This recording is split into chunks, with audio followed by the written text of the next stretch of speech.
12th class. Today's topic is mobility. तो mobility की definition क्या होगी? It is the ratio of drift velocity to electric field. It is denoted by mu. Mu is equal to VD by E. यहाँ से इसकी SI unit और dimension formula निकाल सकते हैं. ठीक है. अब VD ड्रिफ्ट वेलोसिटी का फार्मूला क्या आया था हमारा? ड्रिफ्ट वेलोसिटी का formula E tau by m. Okay, ये वैल्यू मैं यहाँ पे पुट करता हूँ. पुट की E tau by m upon E से E कैंसिल हो गया, जाएगा E tau by m. This is the formula for mobility. ठीक है. यहां से जो अक्सर क्वेश्चन पूछा जाता है वो इस कॉन्सेप्ट से रिलेटेड है कि mobility is inversely proportional to mass. Okay. अब एक चीज बताओ, इनवर्सली प्रोपोर्शनल का मतलब यदि मास कम होगा तो मोबिलिटी ज्यादा, और मास ज्यादा होगा तो मोबिलिटी कम. ओके. तो यहाँ पे जो क्वेश्चन पूछा जाएगा बेटा सेमीकंडक्टर चैप्टर 9 यूनिट है जो हमारी, वहां पे पढ़ेंगे हम कि मोबिलिटी ऑफ इलेक्ट्रॉन को मैं इस तरह से लिखूंगा. This is the mobility of electron. This is mobility of hole. ठीक है. Mobility of electron and mobility of hole. अब जो सेमीकंडक्टर के अंदर हम दो चीज पढ़ेंगे, एक तो NPN और एक पढ़ेंगे PNP. ये वहां पर अच्छी समझ में आएंगे. वैसे तो याद रखो NPN के अंदर जो चार्ज कैरियर होंगे वे होंगे नेगेटिव चार्ज कैरियर. PNP के अंदर जो चार्ज कैरियर होंगे वे होंगे पॉजिटिव चार्ज कैरियर. ठीक है. अब इन दोनों में से किसकी मोबिलिटी ज्यादा होगी? जिसका मास कम होगा. अब इन दोनों में से mass means mass of electron is less than mass of hole. Mass of electron is less than mass of hole. Okay. इसलिए अगर मास कम है तो मोबिलिटी ज्यादा, तो mobility of electron is greater than mobility of. ठीक है ना.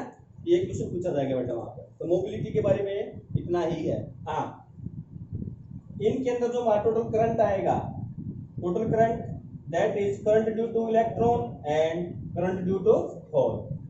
अब I की वैल्यू हमने पढ़ी थी, I ANEBD, ये पढ़ा था ना. अब E के लिए IE की वैल्यू क्या हो जाएगी? ANEBE. B का मतलब velocity of electron, VH velocity of hole, ANEBH या नंबर ऑफ ये इलेक्ट्रॉन है तो इसको भी H लिख सकते हो, नंबर ऑफ होल. इन दोनों को आप पुट कर दोगे और जो कॉमन चीज है निकाल दोगे. ठीक है. लेकिन ये चीज और ये चीज जो याद रखना है, इससे रिलेटेड क्वेश्चन पूछा जाता है. ओके. इसके बाद जो नेक्स्ट टॉपिक है that is the grouping of resistance. Ohmic and non ohmic device. एक छोटा सा टॉपिक है, ohmic and non ohmic device. ठीक है. देखो बेटा ओमिक डिवाइस क्या होंगे? ओमिक डिवाइस क्या होंगे? जो ओम्स लॉ को फॉलो करे. ओमिक डिवाइस क्या होंगे? जो ओम्स लॉ को फॉलो करे. ओम्स लॉ को फॉलो करने का मतलब है यदि आप उनका V और I का ग्राफ ड्रॉ करवाना चाहो तो क्या आएगा? स्ट्रेट लाइन आएगी. VI ग्राफ ड्रॉ करना चाहो तो क्या आएगा? Straight line. ठीक है. और नॉन ओमिक डिवाइस के अंदर यदि आप VI ग्राफ ड्रॉ करना चाहो तो एक स्ट्रेट लाइन को छोड़ के कैसी भी लाइन ड्रॉ कर सकते हो. ठीक है. अब ओमिक डिवाइस का एग्जांपल रेजिस्टेंस. ओके. और नॉन ओमिक का example semiconductor like diode, transistor. तो सेमीकंडक्टर के अंदर पढ़ेंगे हम इसकी कैरेक्टरिस्टिक वीआई ग्राफ एक स्ट्रेट लाइन नहीं आएगी, और जिस भी डिवाइस की वीआई कैरेक्टरिस्टिक स्ट्रेट लाइन नहीं है सारे क्या होंगे, नॉन ओमिक डिवाइस। ओके, इसके बाद नेक्स्ट जो टॉपिक है, इंपॉर्टेंट टॉपिक है। वैसे तो आप 10th क्लास में पढ़ के आ चुके हो, लेकिन यहाँ पर थोड़ा सा और ज्यादा डीप में पढ़ना पड़ेगा, स्पेशली न्यूमेरिकल्स। ओके, तो ये हमारा grouping of resistance.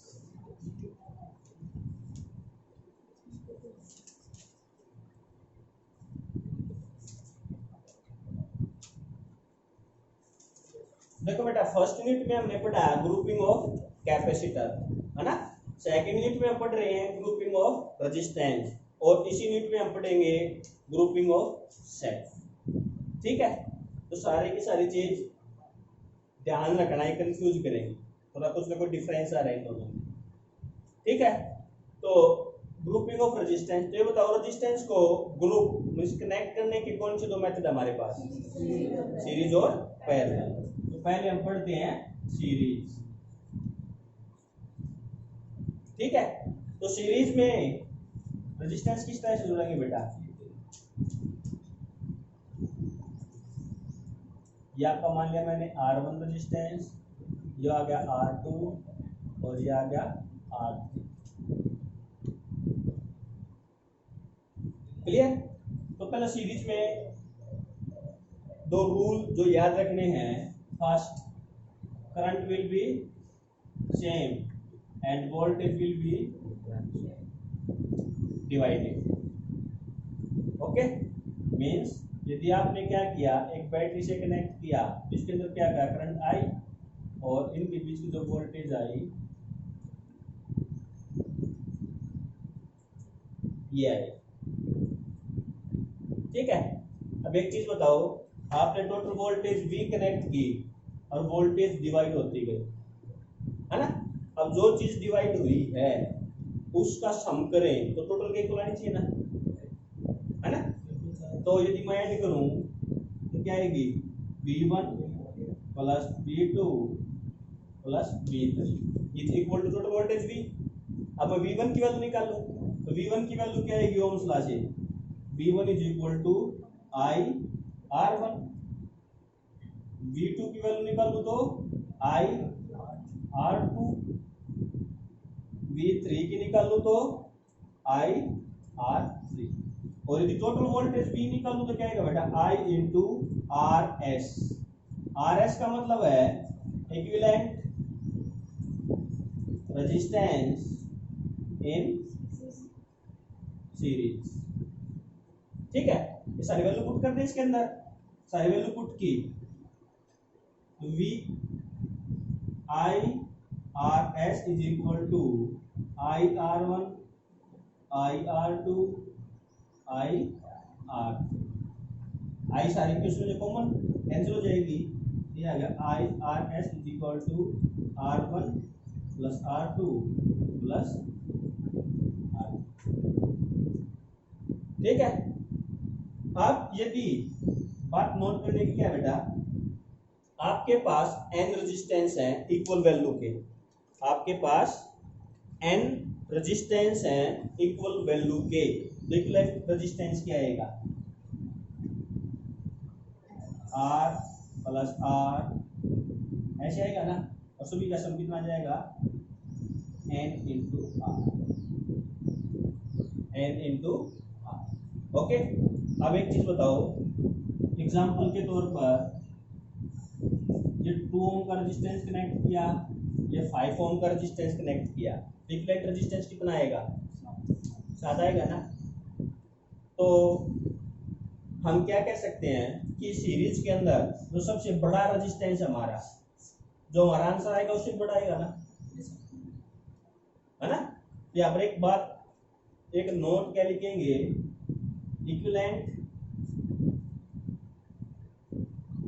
resistance in series is greater than the greatest value in series greater than the greatest value. Greater than the greatest value का मतलब है इन दोनों के अंदर ग्रेटेस्ट वैल्यू कितनी थी 5, इससे ग्रेटर होगा। ठीक है, तो कई बार एमसीक्यू में यदि इसको इस तरह से दे दे और कॉम्प्लिकेट करके दे दे तो आप मान लो इसका आंसर ही आया, इस ये ऑप्शन दे रखे हो,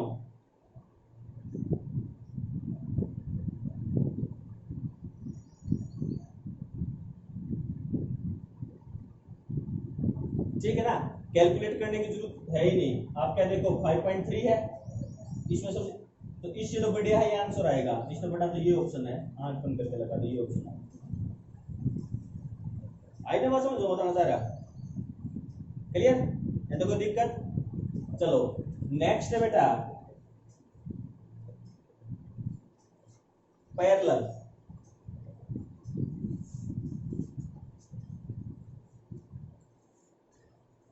पैरेलल के अंदर क्या होगा,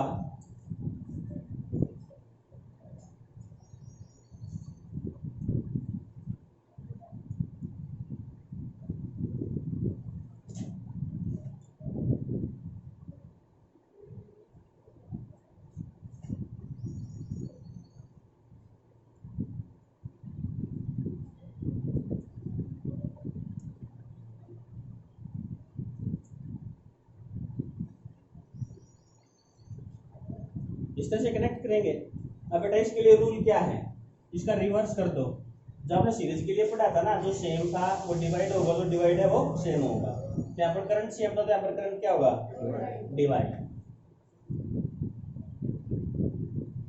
यहाँ पे वोल्टेज सेम थी, डिवाइड थी, तो यहाँ पे वोल्टेज सेम। ओके, जब आपने बैटरी कनेक्ट की, यहाँ पर करंट आई गया तो करंट डिवाइड हुआ है ना, I1 I2 और I3 ब्रांच के अंदर, तो किसका सम करोगे आप,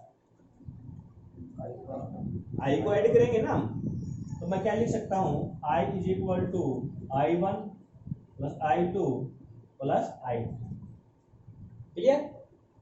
अब क्या करूं मैं, I1 I2 I3 की वैल्यू निकाल लूं, तो I1 की वैल्यू क्या आएगी ओम्स लॉ के according V by R1, I2 की वैल्यू क्या आएगी V बाय R2 और I3 की वैल्यू क्या आएगी V बाय R2, और सिंपल I की लिखूं तो V बाय R। ठीक है, RP का मतलब वही इक्विवेलेंट वैल्यू इन पैरेलल। ठीक है, अब ये सारी की सारी वैल्यू पुट कर दो इसके अंदर, V by RP, V by R1, V by R2, V by R3। ठीक है, अब बेटा V से भी मैं कॉमन है तो कॉमन निकाल दिया, क्या आएगा RP is equal to 1 by R1 plus 1 by R2 plus 1 by R3। ठीक है, अब बेटा दो रेजिस्टेंस के लिए यहाँ पर क्या रूल बनेगा, सिर्फ और सिर्फ यदि आपके पास दो ही रेजिस्टेंस हैं, क्या जाएगा 1 by RP is equal to 1 by R1 plus 1 by R2, LCM क्या आ गया R1 R2 और ये आ गया R1 प्लस R। ठीक है, RP की वैल्यू क्या आ गई R1 R2 upon R1 plus R। ठीक है, अब यदि इक्वल वैल्यू है, मीन्स यदि R1 is equal to R2 is equal to R, R1 is equal to R2 is equal to R है, तो वैल्यू पुट कर देंगे, R क्या जाएगा बेटा R square upon 2R, R से R बाय 2। तो n रेजिस्टेंस के लिए क्या बनेगा बेटा R by n, R by n। Means यदि मैं कहूं कि 5 रेजिस्टेंस 10 ओम के हैं, पैरेलल में कनेक्ट कर दिया, तो इक्विवेलेंट वैल्यू क्या आएगी R की जगह 10, n की जगह 5, 10 बाय 5 2। ठीक है, ये शॉर्ट ट्रिक। अब एक चीज बताओ, इस तरह से आप जब भी कोई वैल्यू निकालोगे एक एग्जांपल ले लेते हैं। मैंने 2 ओम का और 4 ओम का रेजिस्टेंस लिया, तो इसके आंसर क्या आएगा?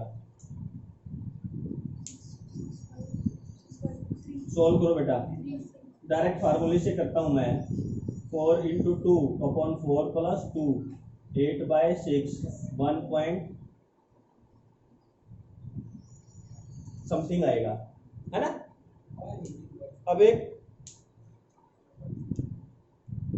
चीज बताओ, ये वैल्यू 1/3 आई ना, इससे छोटी आई ना, तो यहां पर क्या लिखोगे? Smaller than the smallest value, smaller than the smallest value लिख लोगे। ये इक्विवेलेंट रेजिस्टेंस